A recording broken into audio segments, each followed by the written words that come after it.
Welcome to This Explainer. I am so glad you're here. Today, we're unpacking something that literally surrounds us every single second, yet, well, it's something most of us are never formally taught. We're talking about the real science and the art behind color. Whether you're designing a project, painting your living room, or even just putting together a neutral capsule wardrobe for a big job interview, understanding how color actually works gives you incredible practical control. By the time we wrap up, I promise you'll be seeing your everyday environment with completely fresh eyes. So, think about a bright red apple, or maybe your favorite blue shirt. What if I told you those colors don't actually exist out there in the physical world? What if they are entirely constructed inside your mind? I know, it's a completely mind-bending thought, but to prove it to you, we have to start at the very source of it all: physics. Section 1. The Physics of White Light. Imagine shining a beam of pure white sunlight through a glass prism, or even a faceted gemstone like a diamond. The light fans out into this beautiful rainbow, right? That happens because light travels in waves, and every single color is simply light of a slightly different wavelength. We measure these in nanometers. Now, to put that into perspective, a nanometer is a millionth of a millimeter. It is incredibly tiny. The visible spectrum, the part we can actually see, runs from about 380 to 740 nanometers. So white light isn't a blank canvas. It is quite literally all the colors packed together at the exact same time. And black? Well, black is just the total absence of light. Section 2. Two ways to mix color. Now, have you ever wondered why mixing all your paints together makes this muddy dark brown, but mixing all the colors of light together gives you pure white? Well, there are two completely different physical rules at play here. First, we have additive mixing. This is how your phone screen, digital displays, and stage lighting work. Overlapping red, green, and blue light actually adds their weights together to make white. But on the flip side, we have subtractive mixing. This is the physical world of printer ink, clothing dyes, and historic pigments like indigo and ultramarine. Pigments absorb or subtract light. So if you overlap cyan, magenta, and yellow, they soak up the light until it's black. Knowing whether you're working with digital light or physical ink is basically the master key to graphic design and art. Section 3. Tricks of the natural world. Okay, have you ever paused to wonder why the sky is blue? It's all thanks to a physical phenomenon called Rayleigh scattering. As white sunlight hits the gases in our atmosphere, the longer wavelengths, like the reds and oranges, mostly just pass straight through. But the shorter, bluer wavelengths, they crash into the atmospheric molecules and scatter in every single direction, kind of like a giant game of pinball. So, when you look up, that scattered blue light is hitting your eyes from all over the sky. And at sunset, the sun is lower on the horizon. The light has to travel through a lot more atmosphere to reach you. By the time it does, all that blue has been scattered away, leaving only those brilliant reds and oranges to paint the evening sky.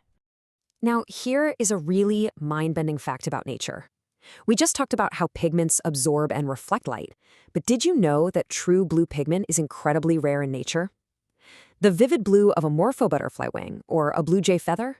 That's actually an optical illusion called structural coloration. There is zero blue pigment in that wing. None. Instead, the surface is made of microscopic, complex physical structures that act like thousands of tiny prisms. They destroy the red and yellow wavelengths and bounce only pure blue light back to your eye. If you crushed that feather up, the blue would completely vanish. It is literally brilliant engineering at a microscopic scale. Section 4. How your eyes work. So, we've talked about light out there in the world. Let's talk about you. Inside the back of your eye is the retina. It acts like a high-tech sensor covered in millions of specialized cells. You have two main types. First are your rod cells. Think of these as your built-in night vision goggles. They are highly sensitive and help you navigate in the dark, but they only see in grayscale. That's exactly why a moonlit landscape looks silvery and totally devoid of color. Then you have your cone cells. These guys wake up in bright daylight and are entirely responsible for your full color vision.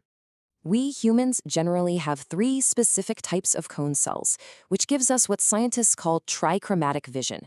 S cones catch short, bluish light, M cones catch medium, greenish light, and L cones catch long, reddish light. So when you look at a yellow lemon, your red and green cones both fire off signals. Your brain compares those signals and literally computes the color yellow. From just those three basic inputs, your brilliant brain constructs an experience of roughly 1 million distinct colors. Just think about that for a second. Section 5. Optical illusions and brain tricks. Take a look at the Kanitsa triangle illusion. You probably see a bright white triangle floating right in the center, right? But look a little closer. There are no actual lines drawing a triangle. There are just some Pac-Man shapes and broken angles. This demonstrates a fascinating principle from Gestalt psychology. Your brain is so eager to make sense of the world and so determined to find familiar patterns that it will literally invent a whole shape out of individual fragments.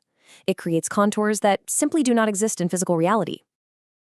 Another way our brain does the heavy lifting is shown in the Ponzo illusion. Look at the two horizontal lines placed over these converging train tracks. The top line looks significantly wider than the bottom one, but in reality, they are exactly the same size.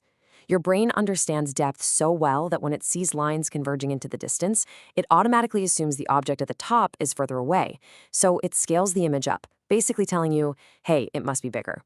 It goes to show that seeing is as much about cognitive guesswork as it is about biology. Section 6. The geometry of color harmony.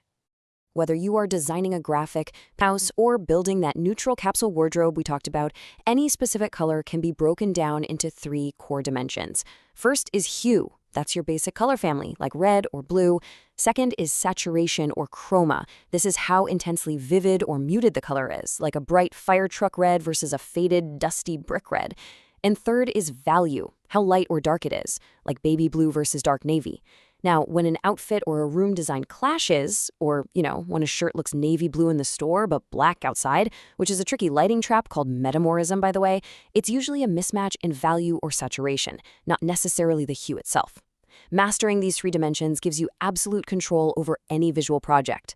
And creating beautiful color schemes isn't magic. It is quite literally geometry, much like the beautiful interlocking Islamic geometric patterns you might see in historic architecture. By arranging hues around a classic color wheel, you just draw shapes to find scientific harmony. Draw a straight line between opposites to find complementary colors, like blue and orange, for this high-energy contrast.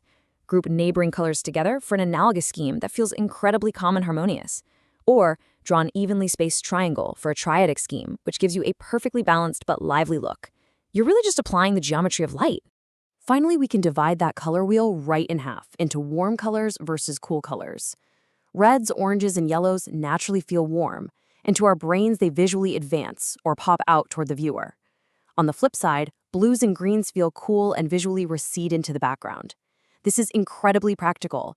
A warm-colored tie or scarf draws the eye right to your face and projects high energy, while a cool-colored blue blazer or a solid neutral capsule wardrobe projects a calm, stable, and highly authoritative presence. You are literally utilizing the psychological weight of light waves to communicate without saying a single word.